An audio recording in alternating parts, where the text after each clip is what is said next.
Hello students, आज हम a letter to the God chapter के क्विक समरी को समझेंगे, जिस बेसिस पे आप आने वाले बोर्ड एग्जामिनेशन में आसानी से सभी क्वेश्चंस के आंसर को टैकल कर सकोगे।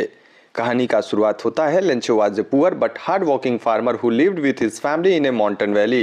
लेंचो गरीब है लेकिन काफी मेहनती किसान है जो कि वैली में अपने परिवार के साथ रहता है। His crops was full of promise and needed only a little rain to grow well. उसका फसल बेहतरीन था, बस थोड़े पानी की जरूरत थी।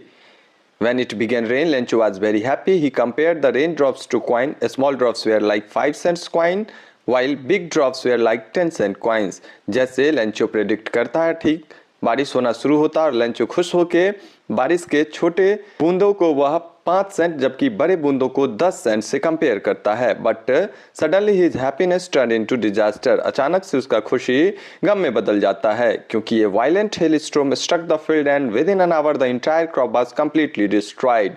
अचानक से तेज आंधी तूफान आता है और हेल स्टोन गिरने लगता है जिससे उसका पूरी तरह से फसल बर्बाद हो जाता है।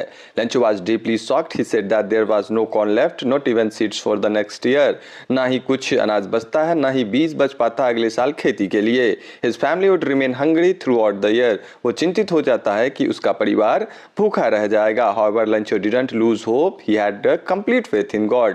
लेकिन लेंचो को गॉड में पूरा विश्वास था। He wrote a letter to God asking for 100 pieces to help him start farming again. 100 पिसोस वो मांग करता है फिर से खेती करने तथा अपने परिवार को खिलाने के लिए। When the postmaster read the letter, he laughed at first, but soon he realized the strong faith of farmer and decided that his faith must not be broken. शुरू में पोस्टमास्टर हंसता है, बाद में वो डिसाइड करता है कि वो लेंचो को मदद करेगा। And he and his employees donated and gives 70 pesos. Was not surprised to receive the money. वो सरप्राइज नहीं होता है, instead he become angry, गुस्सा हो जाता है because it was less than what he asked for.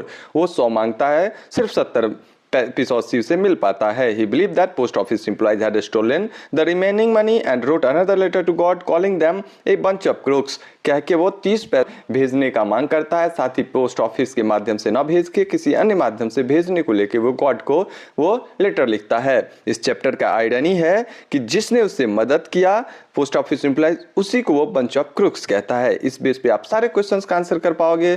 साथ ही इसी तरह के अन्य समरी के लिए सब्सक्राइब कीजिए मेरे एटना इंग्लिश क्लासेस को। Thank you.